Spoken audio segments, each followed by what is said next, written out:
Hello friends, आपका मेरे YouTube channel स्वागत है। इस वीडियो में आज हम 10th स्टैंडर्ड हिस्ट्री का फर्स्ट चैप्टर लेने वाले हैं।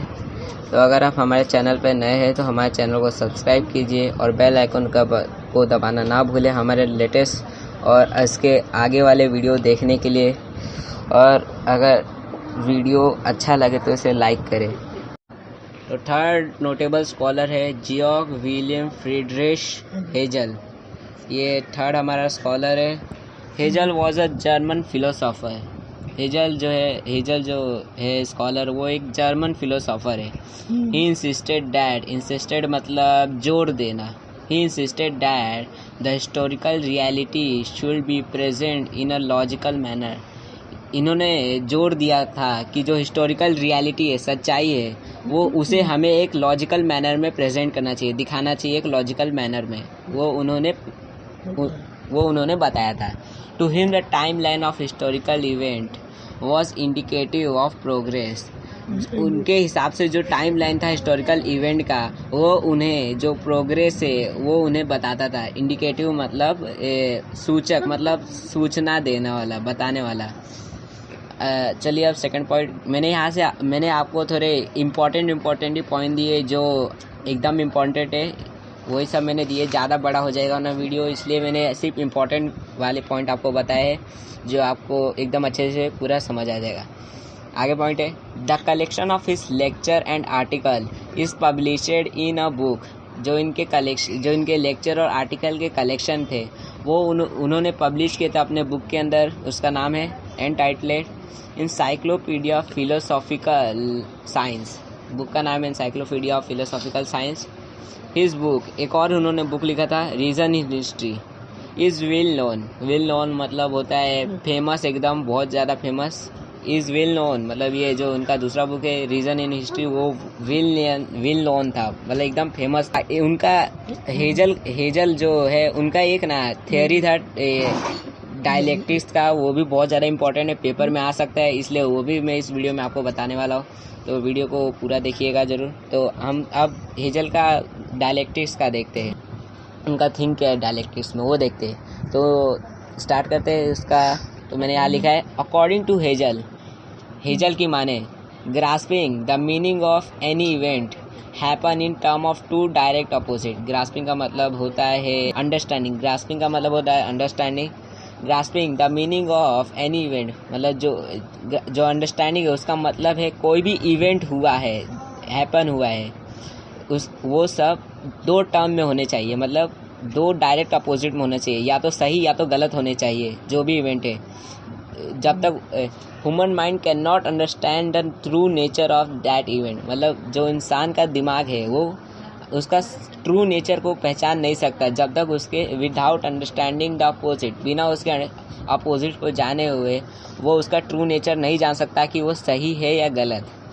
For example true false good bad, मैंने आपको पहले बताया, जैसे कि अब कोई भी चीज़ सही होगी तो आपको उसका पता चलेगा, गलत रहेगी तब आपको लगे कि हाँ ऐसा है या वो ऐसा है। तो इसके लिए आपको उसका दोनों नेचर पता रहना चाहिए कि वो ट्रू है या फॉल्स है, या गुड है या बैड है, और जो भी है बाकी सब।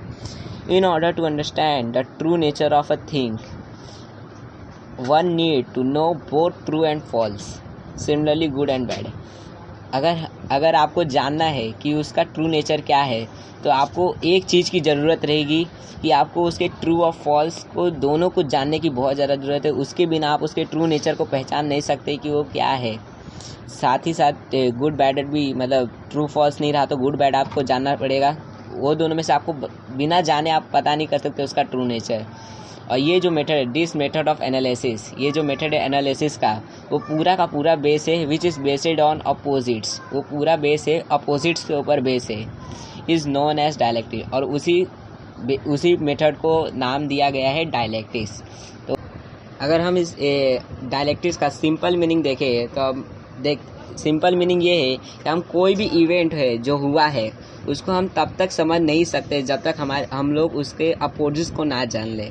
क्योंकि ह्यूमन माइंड कभी भी ये अंडरस्टैंड नहीं कर सकता उसका सही नेचर कि वो क्या है बिना उसके अपोजिट जाने हुए। और अगर हम चाहे कि एक ट्रू नेचर जानना है एक थिंग का, तो हमें उसके ट्रू फॉल्स जानना बहुत ज़्यादा ज़रूरी है। तो अब हमारा अगला नोटेबल स्कॉलर है लियोपोल्ड वॉन रैंके। ये हमारा अगला स्कॉलर है। तो देखते हैं इन्होंने क्या किया था। He put emphasis on outmost importance of information gathered through original document. Emphasis का मतलब होता है जोर देना, इसका मतलब भी जोर ही देना होता है। तो इन्होंने जोर दिया था आउटमोस्ट मतलब ज़्यादा से ज़्यादा इम्पॉर्टेंस ऑफ इंफॉर्मेशन, ज़्यादा से ज़्यादा इंफॉर्मेशन के इम्पोर्टेंट इन्होंने बताए थे जो हमें गैदरेट हुए थे, मिले थे ओरिजिनल डॉक्यूमेंट से। वो उन्होंने बोला था कि उसे ज़्यादा से ज़्यादा हमें जोर देकर, उसे इम्पोर्टेंट देकर उसे इंफॉर्मेशन निकालनी चाहिए ओरिजिनल डॉक्यूमेंट से, ये उन्होंने बताया था।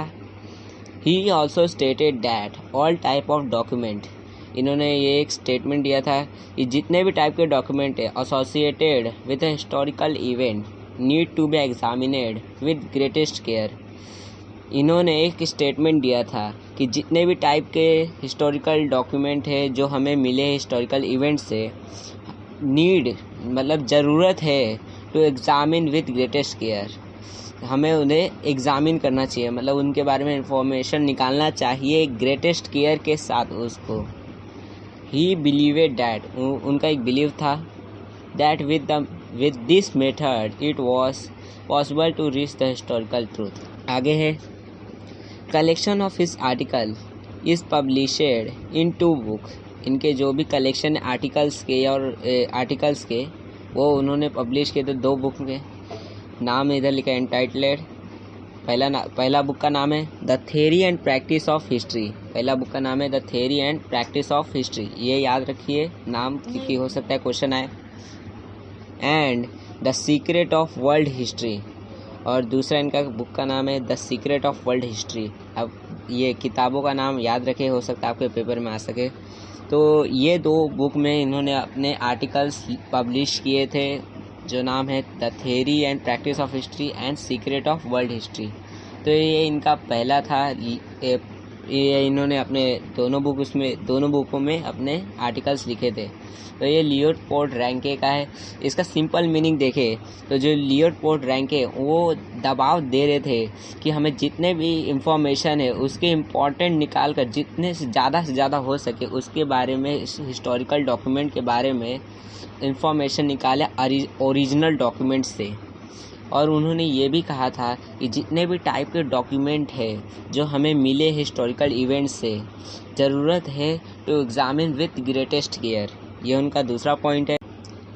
और उन्होंने अपने कलेक्शन जो आर्टिकल्स के वो उन्होंने अपने 2 बुक में लिखे थे। पहला बुक का नाम है the theory and practice of history और दूसरे बुक का नाम है the secret of world history. ये लियोपोल्ड रैंके का एकदम मैंने आपको सिंपल में मीनिंग बता दिया, बहुत ही आसान है, आपको एकदम अच्छे से मैंने समझाया है। इस वीडियो में हम यहीं तक देखेंगे, इसका अगला पार्ट मैं जल्दी बना दूंगा। तो अगर आप हमारे चैनल पर नए हैं तो सब्सक्राइब कर दीजिए, और इसका अगला पार्ट मैं बहुत जल्दी ही बनाने वाला हूँ, तो हमारे चैनल को सब्सक्राइब कर दीजिए अगर आप हमारे में नए हैं इसका अगला पार्ट देखने के लिए। तो थैंक यू फॉर वॉचिंग, और जितना हो सके फ्रेंड्स इसको उतना शेयर करें अपने फ्रेंड्स के साथ। Thank you.